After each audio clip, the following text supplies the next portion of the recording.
गेल्या काही दिवसापासून मी सातत्यानं म्हणजे शिवसेना महाराष्ट्रात कशा प्रकारे गुंडांचं राज्य, गुंडांनी गुंडांसाठी चालवलेलं राज्य म्हणजे महाराष्ट्र राज्य, महाराष्ट्र सरकार, हे मी सांगतोय.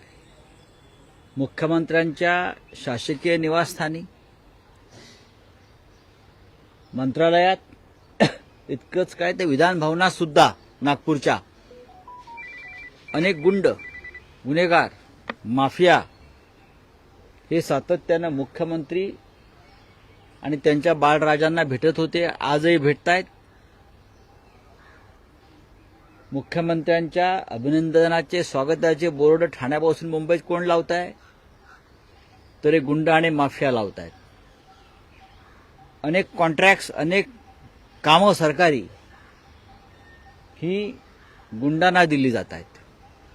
ठेकेदार 8,000 कोटीचं ते अँब्युलन्सचं काम, अँब्युलन्सचं कॉन्ट्रॅक्ट, 8,000 कोटीचं अँब्युलन्स कॉन्ट्रॅक्ट हे कोणाला मिळतं आहे, कोणाला मिळालं आहे, आणि त्याच्यामध्ये अशा प्रकारचे किती माफिया मुख्यमंत्र्यांच्या संबंधित प्रत्यक्ष अप्रत्यक्ष सहभागी आहेत हे लवकरच बाहेर येईल. ज्यांना काम दिलं जाण्यासाठी दबाव बाळराजांकडून आला होता किंवा आलेला आहे, त्याच्यामध्ये फक्त एकटे ते नसून मुंबई पुण्यातले अनेक नॉन माफियाज हे लाभार्थी आहेत 8,000 कोटीच्या टेंडरमधले. कळलं? सरकारी पैशानं गुंडगिरी वाढवायची, सरकारी पैशानं माफियांना बळ द्यायचं.